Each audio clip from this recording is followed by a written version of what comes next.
दर्शकवृन्द यहाँ हेर्न सक्नुहुन्छ केपी ओली र बालेन शाह केपी ओलीलाई बोकिरहेछन् यहाँ। मैले हारेको होइन, रेस छोडिदिएको मात्रै हो। दर्शकवृन्द बडो रमाइलो छ है। ल बालेन्द्र शाह र केपी शर्मा ओली, बालेन शाह र केपी शर्मा ओली हेर्न सक्नुहुन्छ तपाईँले। बालेन शाह र केपी शर्मा ओली, बालेन्द्र शाह र केपी शर्मा ओलीलाई यति बेला झापा 5 घुमाइँदैछ। बडो रमाइलो दृश्य।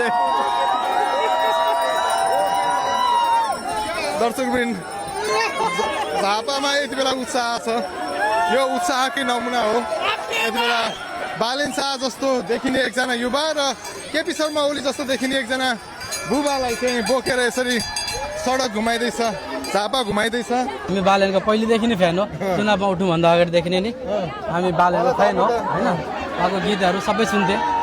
जब चुनावमा उठ्नुभयो तब त झन् एकदम फेभरेट, हाम्रै आफ्नै एकदम मनभित्रदेखि। पार्टी पनि हामी त्यसैमा हो होइन। काठमाडौँ बस्न पाउनुहुन्न हजुरलाई। यहाँ झापा जिल्लाको सबै यति गर्नुपर्छ हामीहरूले।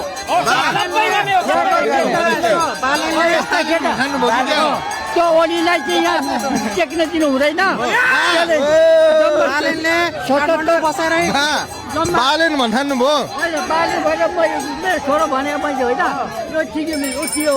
बुवा चाहिँ किन्नुभयो। 35 वर्षको हुँदैछ, मेरो छोरो 48 वर्ष हुँदैछ, म 80 वर्षको भएँ। के छ तपाईँ पनि झापाकै हो? झापा बिर्तामोड 6 हो। क्षेत्र नम्बर 2 इन्दिरा राणा मगर, इन्दिरा आमाको। यसपालि झापामा राष्ट्रपालले क्लिन स्विप गर्दैछ होइन? सबै ठाउँमा लगभग अगाडि धेरै मतलब अगाडि छ होइन।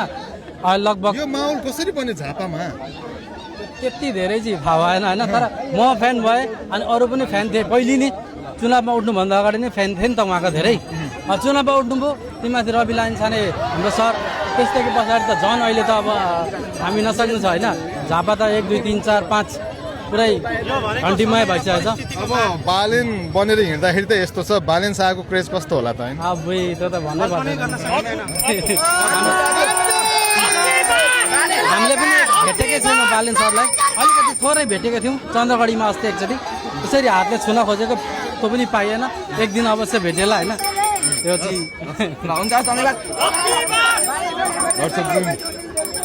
भर्खर हामीले बालेन्द्र शाहसँग कुराकानी गऱ्यौँ। यता केपी ओली हुनुहुन्छ फेरि, हेर्नुहोस् है, जे हुन्छ झापामा हुन्छ। दर्शकवृन्द जे हुन्छ झापामा हुन्छ होइन।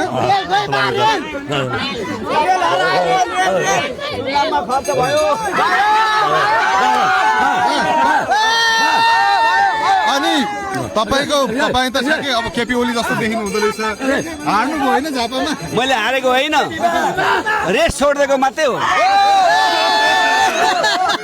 कसको लागि छोडिदिनु भयो त? मैले रेस छोडिदिएको बालन शाहलाई गरी